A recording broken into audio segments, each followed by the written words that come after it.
And hello, YouTube, and welcome back to another episode of the Zone TV Movie Entertainment with me, your host, Jonathan. Once again, bringing you my thoughts and a little, fun speculation, if you want to call it that. So, I've seen the recent Ant-Man movie, and there were two post-credit scenes. So, I thought I'd come on here and give you my 2 cents on what exactly does this mean, these post-credit scenes mean, what can it mean for the future MCU movies, which is King's Dynasty and Secret War, and what might actually happen in those movies. So these are just my guesses. I have no information about it. I just wanted to come on here and see where exactly can the MCU move forward with this whole King situation. And a little bit of Loki as well. So if you have not seen Ant-Man Quantumania, big spoilers ahead, 'cause I will be spoiling the end of the film and, of course, the two after credits. So you have been warned, and I suggest you go back, watch that movie, and watch those two post-credit scenes, and then come back, and then we can discuss this. Because there's going to be a lot of guesses of what exactly is going to be happening in King's Dynasty and in Secret Wars Part 1 and Part 2. If that's actually a Part 1 and Part 2, because that's the rumor right now that there's going to be two parts, but we'll see. So, let's talk about it. So, at the end of the film of, Ant-Man, and once again, spoiler alert, Kang gets his butt whooped. Well, not exactly his butt whooped. He gets his brain whooped in a way where he kind of gets outsmarted by Scott Lang, aka Ant-Man, and Wasp ends up helping him as well. He gets sucked into some little orb thing that he needed to power up his time machine in a way to get out of there, because he was exiled by the other Kangs, and I get to those guys in a minute. And so when Kang gets defeated, he gets sucked into it. I guess he gets smaller into the quantum realm, kind of like how Yellow Jacket got shrunk and went into the quantum realm, and then it becomes MODOK. So he's gone. Scott's thinking, you know what? I beat the bad guy.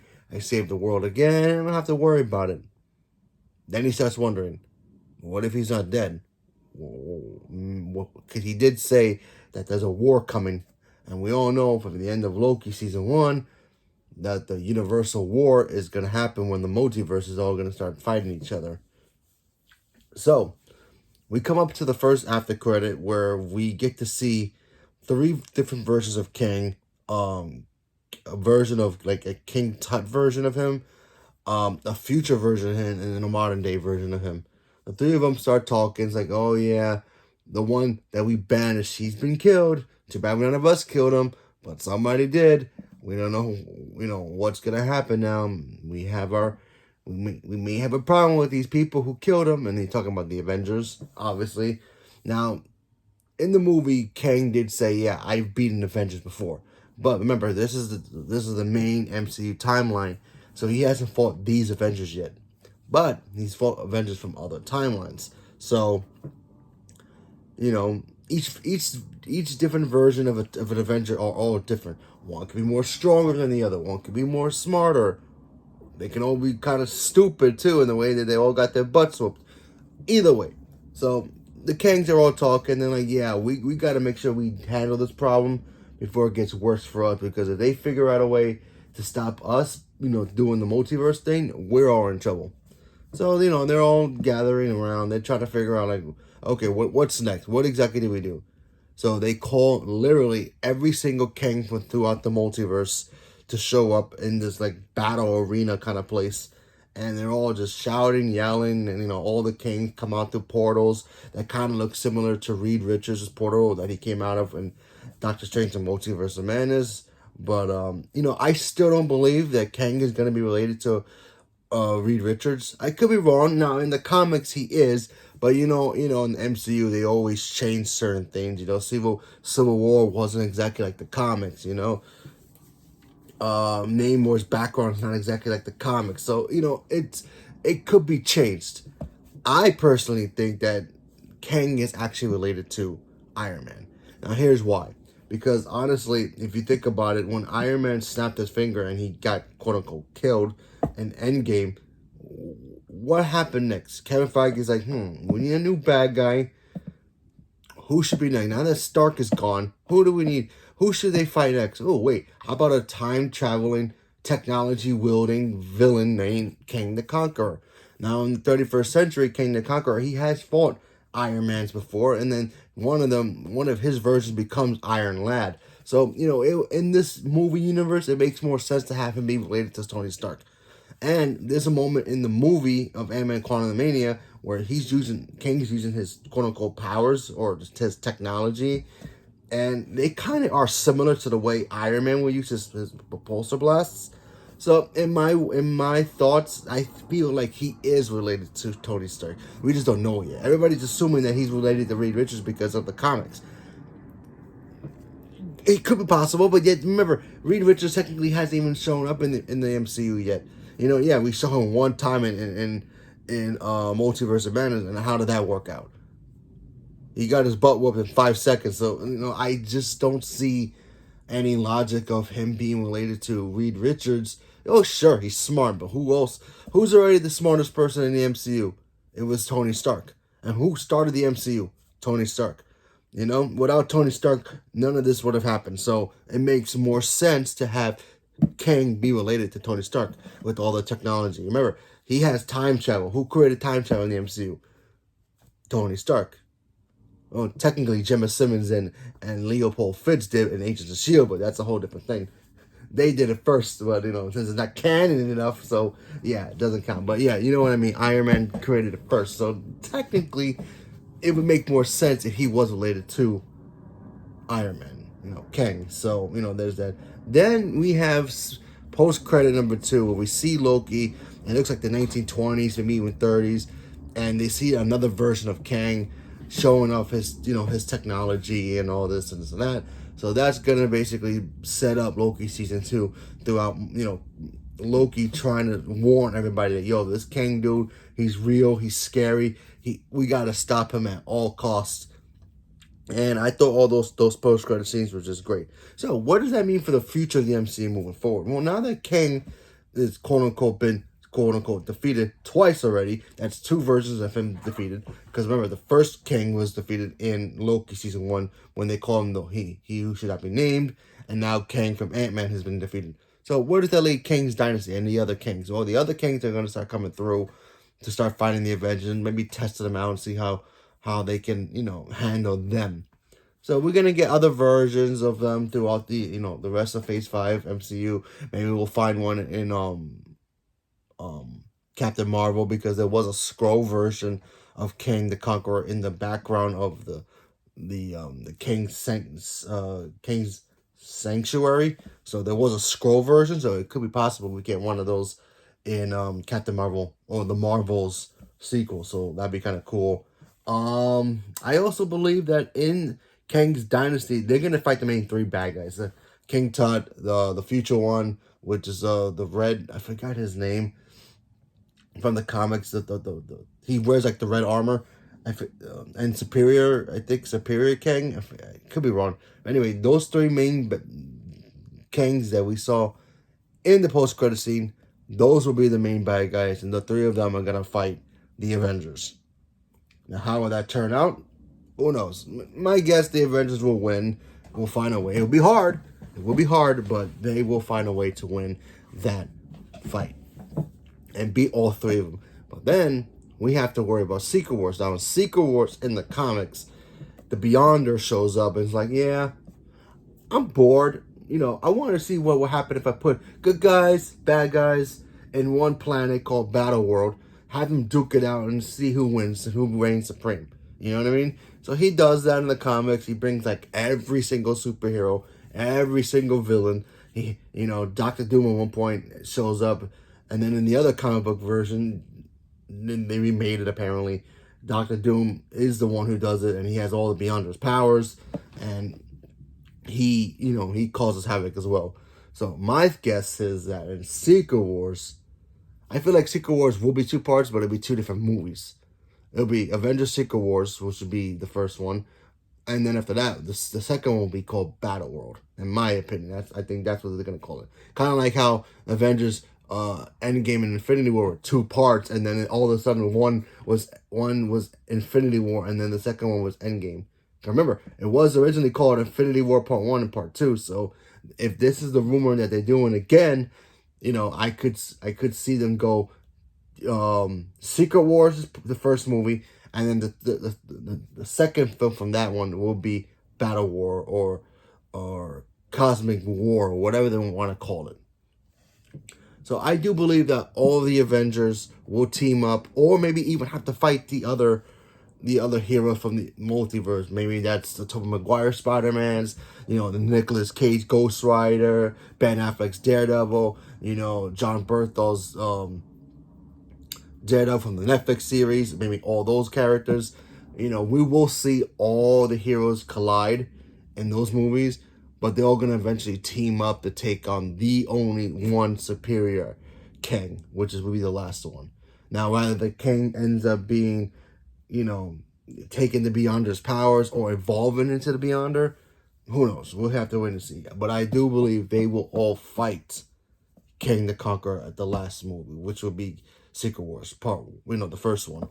Unless they throw us a curve and we get to see maybe another Thanos from another Earth, another multiverse. So that could be a possibility as well. But who knows? Who knows?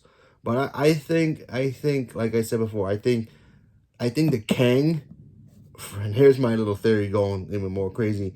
The Kang that was in Ant-Man Quantumania, I think that version is going to come back as the only and the original Kang. I think that Kang is the first Kang. The first Kang, and then now that he's been shrunken down even more, he's going to absorb so much either knowledge, power, whatever it is, come out kind of like cosmic, and then he's going to get revenge on all of, not only he's going to eradicate the rest of the Kangs, but when the Avengers beat the main three, the big three, that's when he's going to show up and he's like, yeah, it's my turn. Remember, he got exiled by his own people.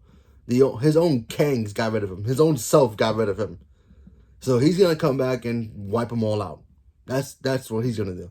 So the Avengers are going to have a little bit more easier time dealing with the three Kangs, beat them in Kang's Dynasty, and then thinking it's over, and then he's going to show up and then do the whole Secret Wars.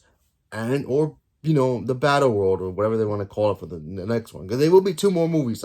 I believe there will be 2 more movies, and then they will all fight him there. And that'll be the most powerful version of Kang. Which they will have to find a way to bring back Tony Stark and Captain America as well. Which I actually came up with a theory for that. So we all know how Captain America went back in time to return the stones. So what if he leaves at that moment, but then somebody from another portal, as he's jumping off maybe the first stone, he gets picked up. He's like, yo, we got to go. We got a problem. We need your help in the future. We got to go now. He comes through the portal. He goes with whoever he picks him up, in and out. Tony Stark, same thing. I feel like Tony Stark will snap his fingers. Something will happen where he freezes. The world freezes around him, and he's like wondering what the heck is going on. And then somebody will come through a portal, maybe Pepper or Spider-Man or whoever, and be like, hey, we got a problem. Somebody from the future has come back here to take us all out. We need your help. Iron Man shows up. I just don't see them using Robert Downey Jr. as a variant version of himself. They could. They still could. Maybe we get 2 versions of him.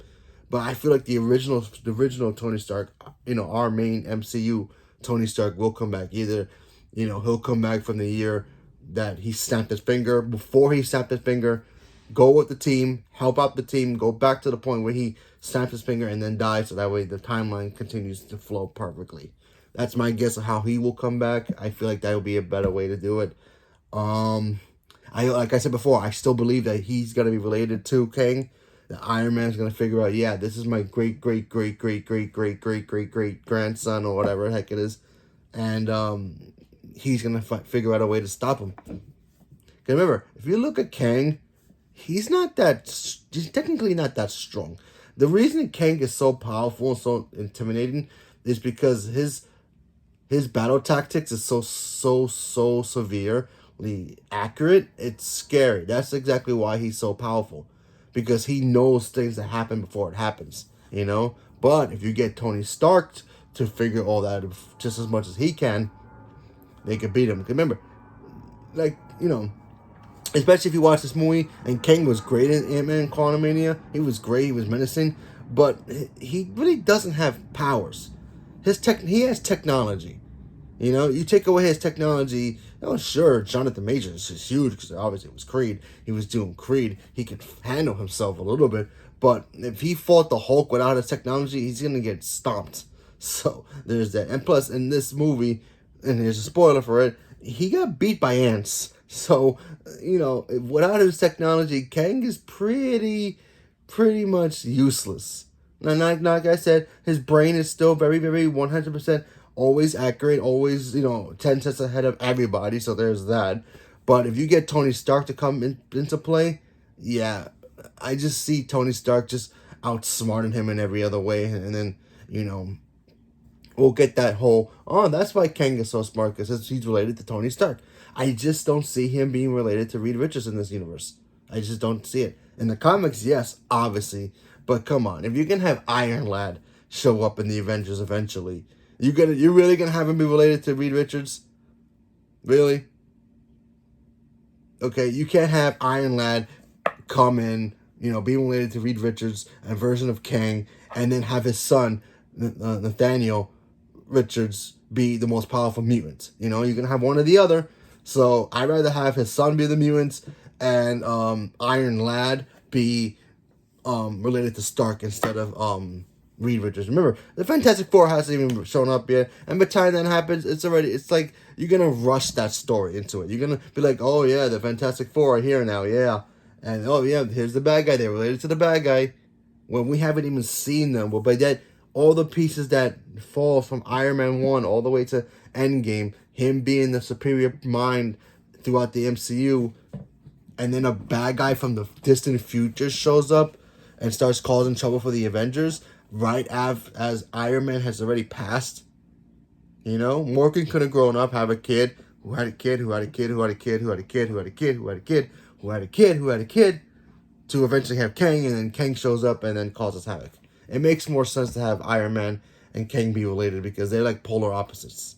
Iron Man uses his knowledge to help people. Kang uses his knowledge to destroy people. And they're both always 10 steps ahead of everybody. That's like having Batman fight a villain from the distant future, and we find out that he's not related to him, but he's related to the Joker. It wouldn't make any sense. But if a Batman fought a Batman from the distant future, where he has technical knowledge of everybody from the past, and he has contingency plans to stop him, wouldn't he be related to a Batman? Exactly. So that's why I feel like, once again, I'm saying that Iron Man and Kang are related. Distant related to each other. So, that's a long video that I just did, but, I feel like this is exactly what's going to happen. Oh, yeah, the 10 rings. And, of course, Kamala's bands, they're all connected to Kang. I believe in that 100%. I feel like those technologies come from the 31st century. And, cause remember, in Shang-Chi, not even Captain Marvel couldn't understand where those bracelets came from. Nobody knew where those bracelets came from. They all came from the future. Now, whether the Ramatut came and took them and left them somewhere on the modern day, maybe Egypt time, and they would have been there for thousands of years, and then humans eventually picked it up and found it. That's how the Mandarin had it. Or one of the people from from the other Kang from maybe the future, he brought it. Same thing with the bangles as well. The bangles and the rings are going to be connected to Kang's dynasty. While they're going to try to get those technologies back, maybe they're going to go after Kamala and Shang-Chi at the same time. Who knows? But I feel like the bands, and the rings and the bangles are also all connected to Kang throughout the future. They're from the 31st century. That's why that's why the Avengers can't detect where the heck those technologies come from. Who brought them there, where they're from. And I think the signal that Shang-Chi was talking about when, oh yeah, somebody's coming, I think that's Kang. I don't think it has anything to do with Shang-Chi's lizard monsters that everybody's assuming that are coming. I think it's going to be just Kang. I think Kang is coming.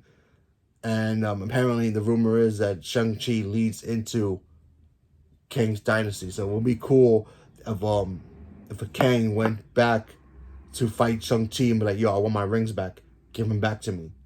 And give him kind of play that game of, oh, you have my rings, I'm taking it back kind of thing. And Shang-Chi has to stop him. And then he finds out, yeah, these guys are more powerful than the rings. Remember, if the rings are exactly from the future, Kang knows how to stop them. And the same thing with the Bengals. The Bengal, maybe Miss Marvel will be in Shang-Chi 2. Because if Shang-Chi 2 comes up before Kang's Dynasty, you can have both Shang-Chi and Miss Marvel be in the same movie. That way the Kangs can go after those technology and get them back. Lead into Kang's Dynasty. Have all three versions. Fight the Avengers all as a team. And then you can go from there. But we'll see what happens. But that's my crazy theory about what exactly is going to happen.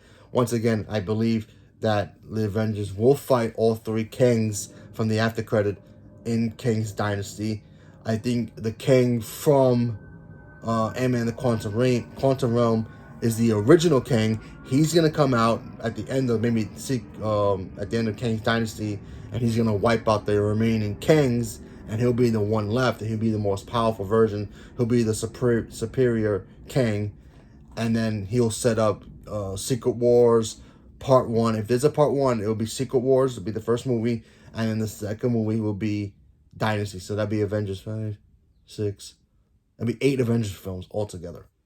And then all the Avengers will team up with the other Marvel heroes from the other movies. They will all show up, and they will all team up together. I believe they will get Iron Man from the moment he snapped his fingers. They'll pick him up from there, bring him to the main timeline, so that way they can all fight. Kang, the same thing with Captain America. They'll pick him up as soon as he just left to go chop up the stones, pick him up from there, so he can be a part of the fight as well, because they will come back. They have to come back. And that'll be the best way to do it. Maybe we'll get different versions of those guys, but to get the main MCU Captain America, the main MCU Iron Man, you got to get him at those points and from those points of time. But anything's possible. Like I said before, I still believe that Iron Man is related to Kang, and they're gonna go from there. He's gonna find out that Morgan had a kid who had a kid who had a kid throughout to the 31st century, and then that person is his distant relative all the way from the future. Because remember, Kang is like 10 steps ahead of everybody. His technology is way advanced. The 10 rings and the bangles all come from the future. So, we'll see what happens when those movies get closer. But I wanted to come out here and just take a little guess and have a little fun with this video of exactly what the heck is going to happen in the MCU moving forward. Now that we've seen Kang's Dynasty, now that we've seen Kang, pop up in Ant-Man Quantumania and how menacing he is. And that version will return as the one and only Kang, because I still believe he is the original Kang. We just haven't seen, they haven't told us that he's the original Kang, but I just feel like he is the original Kang, and he's going to wipe out everybody else, and then he'll be the only one left to fight. So, that's my theory, that's my guess. What do you guys think about it? You think I'm crazy? You think I'm maybe right, maybe half right, maybe not right, maybe you have a better theory? Leave me a comment below. Let me know what you guys think about this. I'm sorry about the long video, but I just wanted to have a very long discussion about it. And let's see what happens. Let's see if I end up being right or wrong in a couple of years. I wouldn't mind being wrong, but I also wouldn't mind being right too. So we'll see what happens. So let me know what you guys thought about it. Stay tuned for more, and thank you very much, and have a good day.